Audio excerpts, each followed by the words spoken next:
लकाया हजार घड़िया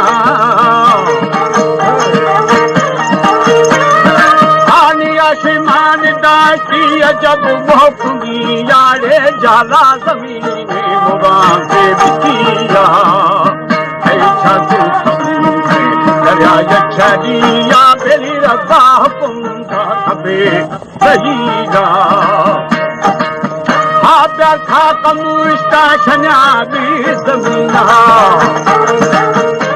कच्छी थमल खायन्या भी मदीना लाल मिट्टी हुआ ठेस ठो आदमिया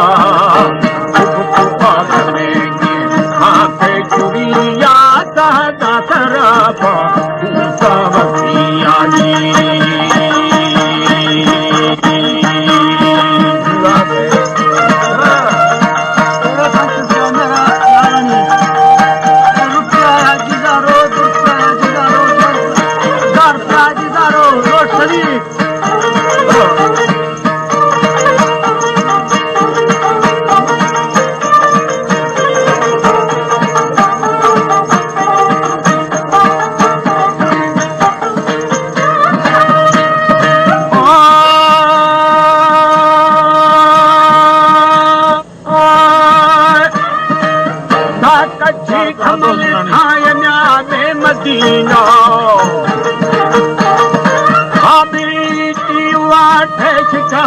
आदमी जावे बुतुआ जमे भी सखा के चुरिया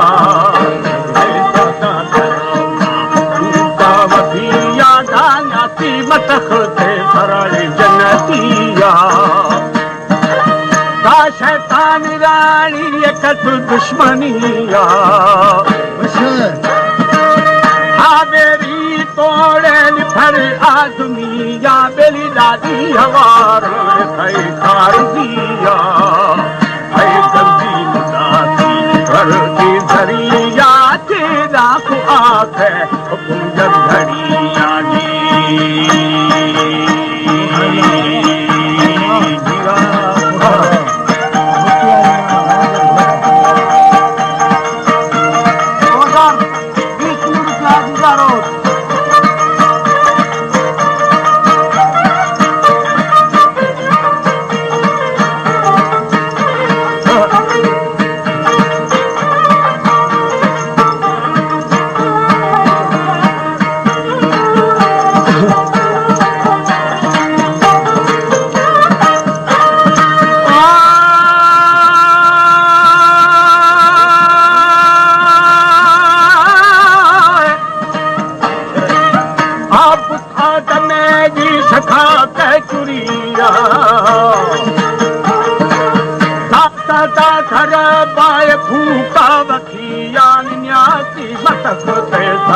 जनतिया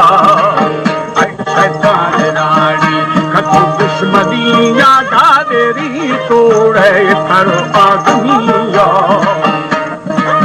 या दादी हमारा था खार दिया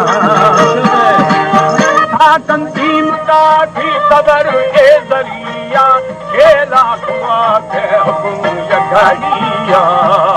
वो अमर बाल अश जनेती जो बागे गलिया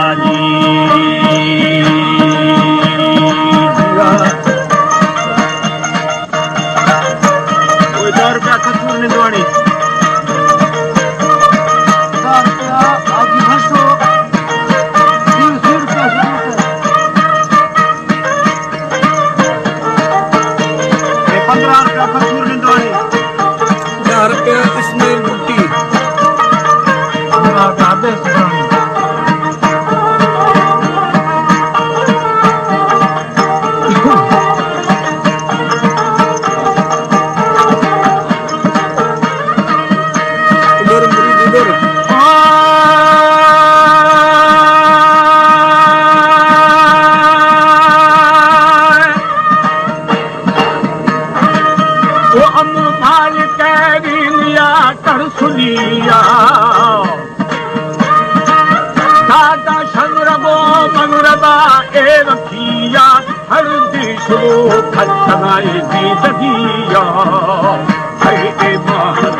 वर्षा बिटिया था मेरा बीच जबल तकरिया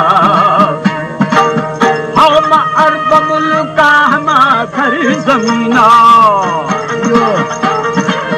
दाहजी फसी करवाए जार दिया आजो हम